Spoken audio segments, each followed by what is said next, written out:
Et bienvenue au podcast Raviver le désir sexuel. Je suis François Renaud, sexologue et psychothérapeute.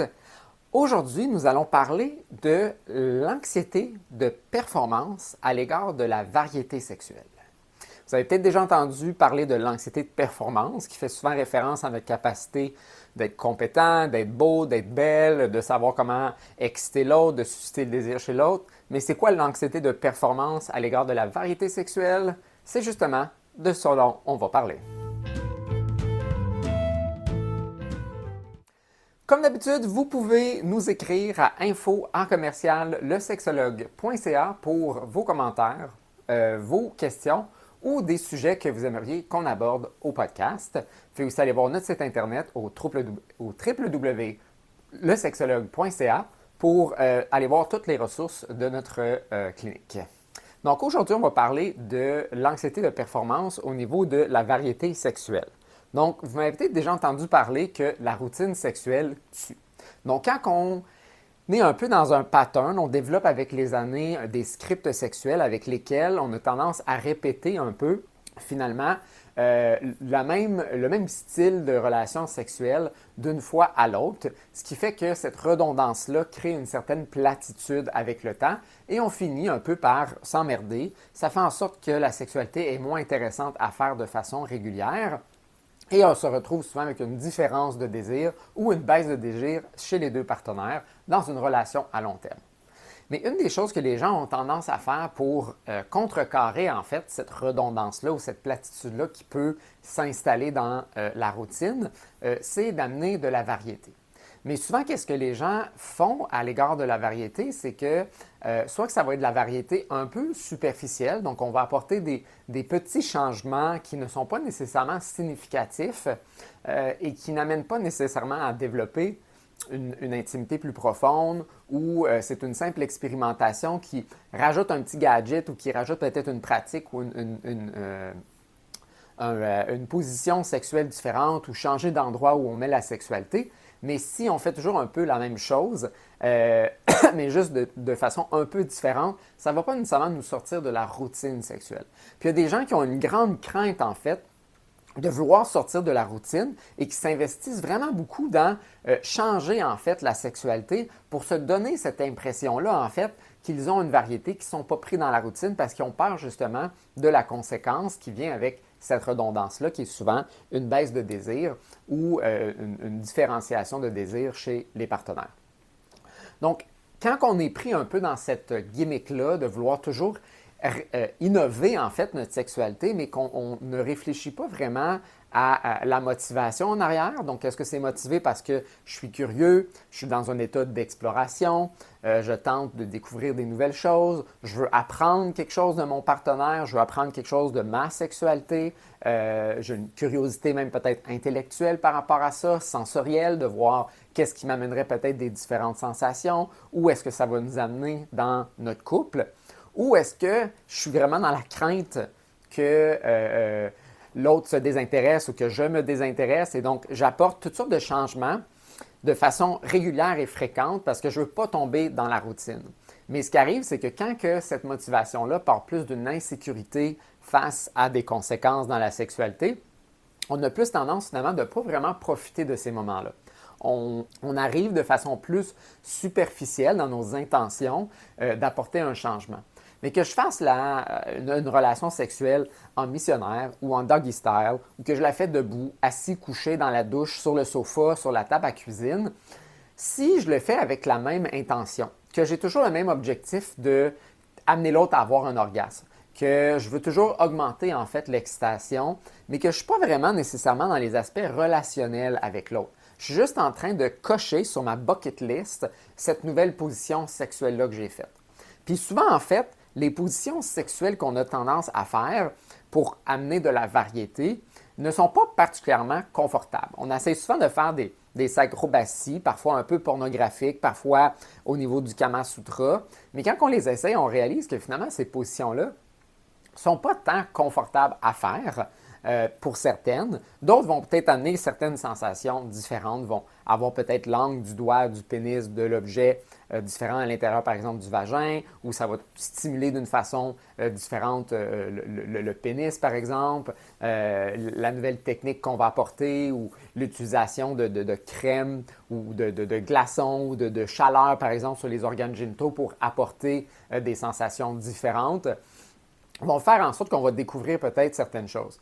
Mais si je suis juste dans l'intention de « Ah, ça va être hot parce que ça va être nouveau », puis que la prochaine fois, il faut que je fasse toujours la prochaine chose, mais que je ne profite pas vraiment de m'amuser sur ce terrain nouveau-là, que je veux toujours aller à la prochaine affaire qui est tout le temps plus hot, qui est tout le temps plus excitante, qui va tout le temps justement me faire en sorte que je me sauve en réalité de la platitude, à un moment donné, je vais avoir l'impression que finalement, d'une chose à l'autre, je fais toujours la même chose.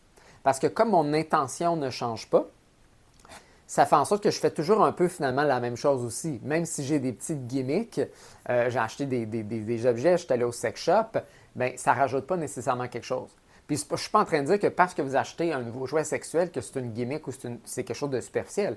C'est plus, est-ce que votre intention est vraiment plus profonde qui va aller chercher justement, comme je le mentionnais, une profondeur dans l'intimité, un sens de découverte, de curiosité, d'expérimentation, de soi, de l'autre, de notre relation à nous?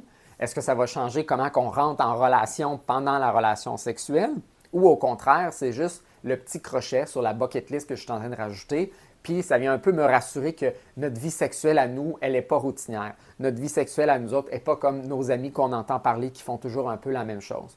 Que nous, on fait des choses différentes, puis que ça donne cette fausse impression-là, en réalité, qu'on est en train d'amener plus de satisfaction, quand en réalité, on est juste en train de courir vers un certain vide pour justement éviter les craintes qui peuvent venir avec la redondance et la routine.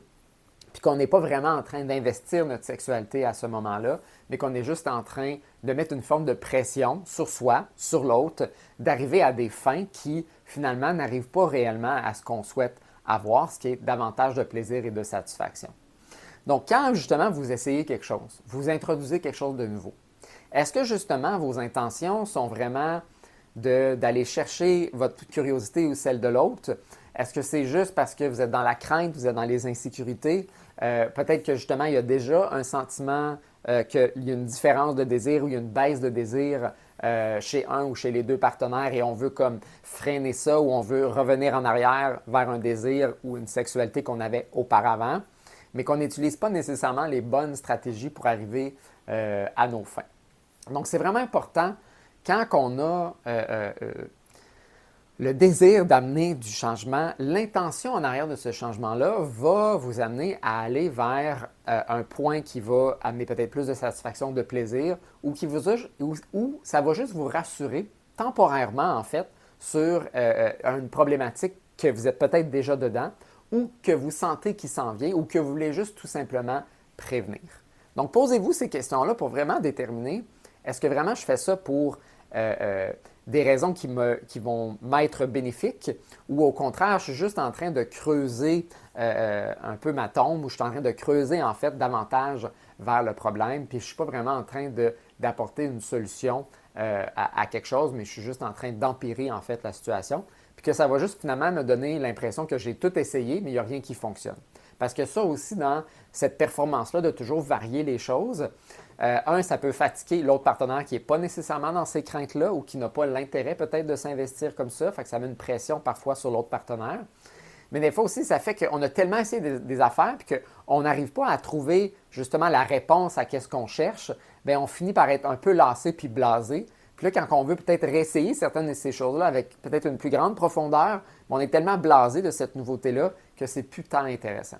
Puis parfois aussi, la routine, elle amène un certain confort. C'est pas que la routine est nécessairement mauvaise. C'est pas nécessairement parce que votre script de préférence ou qui est plus confortable, qui est plus mollo, qui n'amène pas nécessairement cette variété-là, elle est absolument à éviter. C'est juste quand on est tout le temps là-dedans que ça devient plus problématique. Donc, le but, c'est de trouver cet équilibre-là entre des relations sexuelles qui nous sortent parfois un peu du quotidien, de la routine, nous sort aussi peut-être un peu de nos zones de confort qu'on explore, puis que des fois aussi, on retourne vers le terrain de jeu qu'on connaît, puis qui est confortable, puis qui certes est très satisfaisant et plaisant. Mais quand on y retourne toujours, c'est problématique. Tout comme être constamment dans de la variété, ça peut être aussi problématique et amener son lot en fait de fausses solutions ou de faux rassurances par rapport à nos craintes et nos inquiétudes par rapport à la sexualité. Encore une fois, merci de nous avoir écoutés. On reçoit souvent vos commentaires d'appréciation. On aime vraiment beaucoup que vous nous écoutez.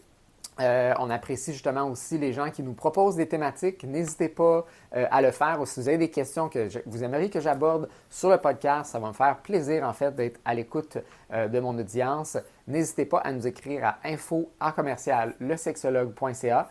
Allez voir aussi nos ressources sur notre site internet lesexologue.ca. Et puis, on se voit une prochaine fois au podcast Raviver le désir sexuel.